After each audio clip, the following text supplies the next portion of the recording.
Yes there is a slight effect అండి. And my request, నేను అనుకుంది ఏంటంటే మనకి ఆల్రెడీ ఐపీఎల్ ఉన్నాయి, ఐపీఎల్ వచ్చింది, దానివల్ల సినిమా ఎఫెక్ట్ అయి ఉంది.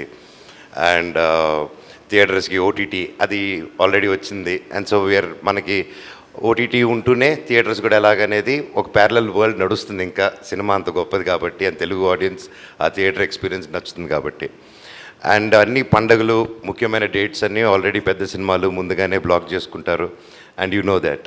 అండ్ ఇలాంటి టైంలో ఐ జస్ట్, నాకు ఫ్రమ్ మై టీమ్ దగ్గర నుంచి కానీ నా సొంతంగా నేనేం ఫీల్ అయ్యానంటే, రీ రిలీజెస్ వీకెండ్ అవాయిడ్ చేసి వీక్ డేస్ ఏదైనా పెట్టగలిగితే that will be a great idea అండి. ఎందుకంటే ఆబ్వియస్లీ దానికి ఉన్న పుల్లు, దానికి ఉన్న స్ట్రెంత్ ఆటోమేటిక్గా ఉంటుంది. అండ్ మన తెలుగు సినిమాని మనమే ఇంకో తెలుగు సినిమాతో చంపుకోవడం ఇన్ ద సెన్స్ ఒక ఎఫెక్ట్ రావడం అనేది I don't think that's good practice. But then weekends అందరూ ఆర్గ్యూ చేయొచ్చు, వీకెండ్స్ ఎక్కడ టైం దొరుకుతుంది అనేసి. ఇట్స్ పెద్దవాళ్ళు కూర్చొని కలెక్టివ్ డెసిషన్ తీసుకుంటే I think it will be a great thing అండి. కీపింగ్ అగైన్ అన్ని పండుగలు, అన్ని మంచి డేట్స్ అన్నీ తీసుకుంటారు కాబట్టి. So I think there should be some collective decision on this అండి. Thank you.